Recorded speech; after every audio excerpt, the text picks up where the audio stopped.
अस्सलाम वालेकुम, you are watching doctor अमर खालिद। मैं उम्मीद करता हूँ कि आप सब बखैर आफियत होंगे। ये हमारी क्लिनिक सीरीज चल रही है, इसकी अब ये 3rd एपिसोड है। इसमें हम एक आंसर क्वेश्चन सेशन को डील कर रहे हैं। जो क्वेश्चन आप लोगों ने कमेंट में इनबॉक्स में पूछे हैं, ये बहुत ही इम्पॉर्टेंट और तकनीकी लिहाज से इंतहाई अहम क्वेश्चन आंसर्स हैं।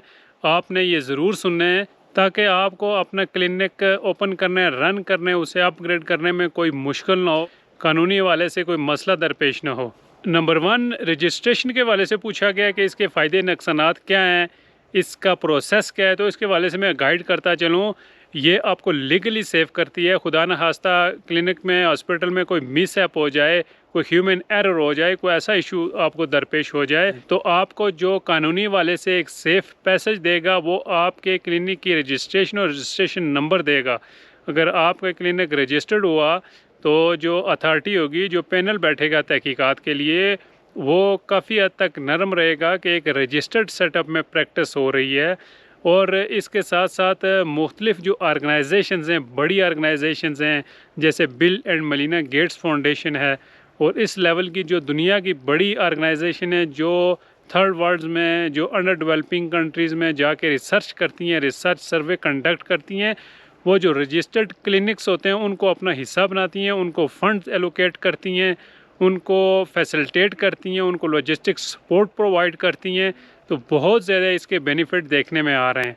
इसका तरीक़ाकार भी इंतहाई सिंपल है। जो PMC है, पंजाब मेडिकल कमीशन है, उसकी वेबसाइट पे सारी कैटेगरीज़ मौजूद हैं। आप जाएंगे, ऑनलाइन रजिस्ट्रेशन होगी, ऑनलाइन फॉर्म आप फिल करेंगे। क्वेश्चन दूसरा ये पूछा गया कि होम प्रैक्टिस के हवाले से आप क्या कहते हैं। तो होम प्रैक्टिस आप कर सकते हैं। आप एक डॉक्टर हैं, आप जहाँ कहीं भी बैठें तो आप अपनी प्रैक्टिस कर सकते हैं, मरीज़ों को, पेशेंट्स को डील कर सकते हैं और उनको मेडिसिन प्रिस्क्राइब कर सकते हैं। ये आपके कंफर्ट जोन पे है। आप अगर घर में क्लिनिक रखेंगे तो आपकी अवेलेबिलिटी फिर 24/7 होनी चाहिए। पेशेंट दाएं बाएं से आ सकते हैं। आपने इन चीज़ों को टैकल करना, ये आप पे डिपेंड है। घर में क्लिनिक रूटीनली शॉर्ट ड्यूरेशन के लिए तो चल सकता है, लेकिन लॉन्ग ड्यूरेशन के लिए थोड़ा सा मुश्किल हो जाता है, बिकॉज क्लिनिक में मुख्तलिफ साइकेट्रिक इलनेस के साथ भी पेशेंट्स आते हैं, कोई ह्यूमन एरर भी हो सकते हैं, कोई मज़ीद मसाइल भी आपको देखने में आ सकते हैं। कहीं अगर कॉर्नर वाला प्लॉट है तो वहाँ भी आप जो रेजिडेंशियल एरिया का फ्लो देख के अपना जो है क्लिनिक रन कर सकते हैं। क्वेश्चन ये पूछा गया है जी कि क्या आप प्रोविनियल लाइसेंस पे क्लिनिक ओपन कर सकते हैं। तो प्रोविनियल लाइसेंस पे आप क्लिनिक ओपन नहीं कर सकते, लेकिन आप प्रैक्टिस कर सकते हैं, अंडर सुपरवीन प्रैक्टिस कर सकते हैं। दाएं बाएं कहीं भी आपको अगर मौका मिल रहा हो तो आप अपनी लिमिटेशंस को पहचानते हुए अपनी प्रैक्टिस जारी रखें, लेकिन कोई क्लिनिक आप रजिस्टर्ड नहीं करवा सकते, क्योंकि वो आपको लाइसेंस फॉर प्रैक्टिस दिया हुआ होता है। जब उसकी ड्यूरेशन पूरी हो जाती है, वो लाइसेंस सबमिट होता है, फिर आपको इंडिपेंडेंट फुल लाइसेंस दिया जाता है, जिसके तहत आप अपनी इंडिपेंडेंट प्रैक्टिस भी आप कर सकते हैं और आप एक क्लिनिक या हॉस्पिटल भी अपने नाम पर रजिस्टर्ड करवा सकते हैं। फिर ये पूछा गया जी कि हाउस जॉब के दौरान क्या आप क्लिनिक खोल सकते हैं। तो हाउस जॉब के दौरान आप क्लिनिक नहीं खोल सकते। आप प्रैक्टिस कर सकते हैं, अंडर सुपरवीन प्रैक्टिस कर सकते हैं, अपने दाएं बाएं अपने हद-ओ-हाल को देखते हुए। कहीं आपका अपना ज़ाती सेटअप बना हुआ है, कहीं फैमिली में किसी के नाम पे, कहीं वालिद साहब के नाम पे, तो आप वहाँ पे बैठ के प्रैक्टिस कर सकते हैं। अपनी जो है स्किल्स हैं उन्हें पॉलिश कर सकते हैं, पेशेंट मैनेजमेंट अपनी इम्प्रूव कर सकते हैं। जो आपका हाउस जॉब का ड्यूरेशन होता है, बेसिकली उसको एडजस्ट इसीलिए किया होता है कि आप मैक्सिमम प्रैक्टिस करें, देखें, पेशेंट एग्जामिन करें, उनकी फाइंडिंग्स सीनियर्स के साथ डिस्कस करें, उनको ड्रग्स प्रिस्क्राइब करें, ड्रग्स के साइड इफ़ेक्ट्स देखें। सारी चीज़ें आपने उस वक्त लेके चलनी होती हैं और प्रैक्टिस आप करें, सुपरवीन में करें और डिस्कस करके केस लेके आगे चलें और डायग्नोसिस बनाना सीखें। फिर आप जाके इंडिपेंडेंट प्रैक्टिस के काबिल होंगे और आपको कोई दिक्कत या मसला नहीं होगा। एक क्वेश्चन ये पूछा गया है कि क्या होम्योपैथिक डॉक्टर MBBS की प्रैक्टिस कर सकता है। तो ये मुमकिन नहीं है, ये अलाउड नहीं है। होम्यो डॉक्टर की एक अपनी डिग्री होती है, अपनी डोमेन होती है, उसका अपना एक दायरा इख्तियार होता है। वो अपनी मेडिसिन को लेके चल सकता है और वो MBBS डॉक्टर की मेडिसिन को लेके चले, उनके साइड इफ़ेक्ट्स और उनकी जो बाकी इश्यूज़ हैं उनको अगर वो डील करने में पड़ जाए तो एक लंबा सिनेरियो जनरेट हो जाता है। लेकिन खैबर पख्तूनख्वा के जो DHQ हॉस्पिटल्स हैं, पंजाब के जो DHQ हॉस्पिटल्स हैं, उनमें प्रॉपर एक होम्यो डॉक्टर की पोस्ट होती है। DHQ की जो मेन OPD होती है उसमें एक होम्योपैथिक डॉक्टर बैठता है और वो पेशेंट को डील करता है और उनको ड्रग प्रिस्क्राइब करता है, अपनी जो होम्योपैथिक वाली ड्रग्स होती हैं। एक फार्मासिस्ट अपने क्लिनिक की ओनरशिप ले सकता है, उसका रजिस्ट्रेशन प्रोसेस अपने नाम पे करवा सकता है। तो ये बात आप याद रखें, फार्मासिस्ट हॉस्पिटल या क्लिनिक नहीं बना सकता, ना ही वो ओपन कर सकता है, ना ही वो मरीज़ एग्जामिन कर सकता है, और ना ही वो रजिस्टर्ड कर सकता है। वो सिर्फ फार्मेसी को डील कर सकता है और फार्मेसी की रजिस्ट्रेशन अपने नाम पे करवा सकता है। ये चीज़ें दोनों साथ लेके चलनी होती हैं कि अगर आप हॉस्पिटल बना रहे हैं तो जो अच्छे सेटअप्स हैं पंजाब में, फेडरल में, वो ये रिक्वायरमेंट रखते हैं कि आप हॉस्पिटल के अंदर सेपरेट फार्मेसी अगर बना रहे हैं तो वो फार्मासिस्ट के नाम पे रजिस्टर्ड होनी चाहिए और फार्मासिस्ट को राउंड द क्लॉक वहाँ पे बैठना चाहिए। तो फार्मेसी को चलाना, उसे रन करना, उसे मेंटेन करना एक फार्मासिस्ट का काम है। लेकिन फार्मासिस्ट एक हॉस्पिटल को रजिस्टर नहीं करवा सकता, वहाँ पे पेशेंट वगैरह चेक नहीं कर सकता, भर के वो मामनत कर सकता है, डॉक्टर साहब के साथ बैठ सकता है। इसमें काफ़ी छोटी छोटी चीज़ें होती हैं। अगर डॉक्टर साहब कोई भूल के कोई ऐसी ड्रग लिख दें जो पेशेंट के लिए नामुनासिब है, तो फार्मासिस्ट जाके कह सकता है कि डॉक्टर साहब इसको एक बार रिव्यू करें। फिर ये पूछा गया है कि क्या एक बंदा 2 क्लिनिक सेम टाइम रजिस्टर्ड करवा सकता है? तो ऐसा बिल्कुल पॉसिबल है, आप 2 नहीं 3 क्लिनिक रजिस्टर्ड करवा सकते हैं। उनकी जो टाइमिंग है वो डिफरेंट होनी चाहिए, और आप जब स्टाम्प पेपर लेके जाएंगे रजिस्ट्रेशन अथॉरिटी के दफ्तर में, तो वहाँ स्टाम्प पेपर पे आपके तीनों क्लिनिक्स की डिफरेंट टाइमिंग्स मेंशंस होनी चाहिए। फिर ये पूछा गया है कि क्या LHV, मिडवाइफ, ये जो नर्सिंग स्टाफ हैं, ये क्या क्लिनिक ओपन कर सकते हैं? तो ये क्लिनिक नहीं ओपन कर सकते। ये सुपरवीन के अंदर अपनी जो प्रैक्टिस है, अपनी सर्विसेज हैं, जो अपने ओपिनियंस हैं, जो अपनी पेशेंट केयर की मैनेजमेंट है, वो कर सकते हैं। लेकिन ये इंडिपेंडेंटली कोई भी क्लिनिक या हॉस्पिटल रन नहीं कर सकते।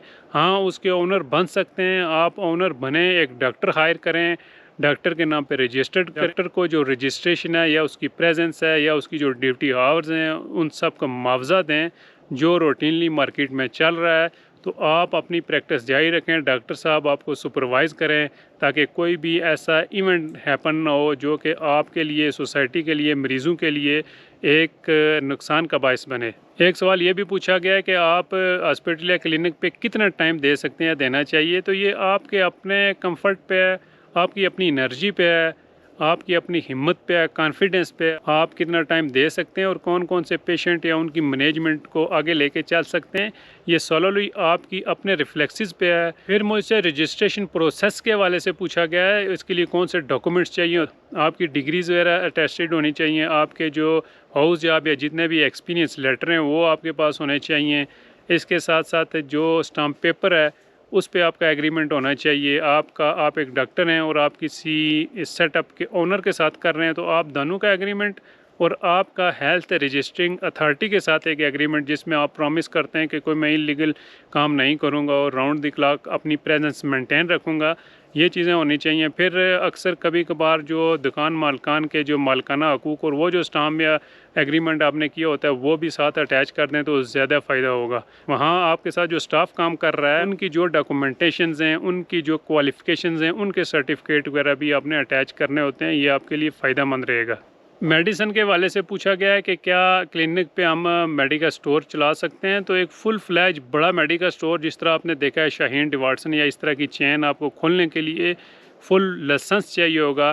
कैटेगरी वाला जो फार्म D वाला लाइसेंस होता है वो लाइसेंस आप लेंगे, एक फार्मासिस्ट बैठाएंगे, तब आपकी फार्मेसी रन होगी, फार्मेसी रजिस्टर्ड होगी। लेकिन अगर आप अपनी स्पेशलिटी बेस्ड प्रैक्टिस कर रहे हैं, 5 या 10 दवाइयाँ आप रिकमेंड कर रहे हैं या इसके आसपास आप अपनी मेडिसिन प्रिस्क्राइब कर रहे हैं, तो एक छोटा मेडिकल स्टोर या एक अलमारी या कबर्ड रख के जिसमें आप कुछ अपनी 10-15 मेडिसिन रखें जो आप प्रिस्क्राइब कर रहे हैं और पेशेंट वहाँ से ले के जा रहे हैं, ये आप कर सकते हैं। एक सवाल ये पूछा गया है कि क्या प्रैक्टिस करनी चाहिए या बाहर जाना चाहिए। तो आप देखें कि बाहर जाने से सिर्फ आपकी क्वालिटी ऑफ लाइफ बेहतर होगी, in my opinion again I am saying. और बाहर जाने से जो पैसों का फ़र्क है वो 19-20 का ही है, कोई ज़्यादा नहीं है। लेकिन बाहर जाने से आपकी क्वालिटी ऑफ लाइफ इम्प्रूव होगी, आपकी स्किल्स, आपके रिफ्लेक्सेस, आपकी डायग्नोसिस और बहुत सी चीज़ें आपकी इम्प्रूव होंगी।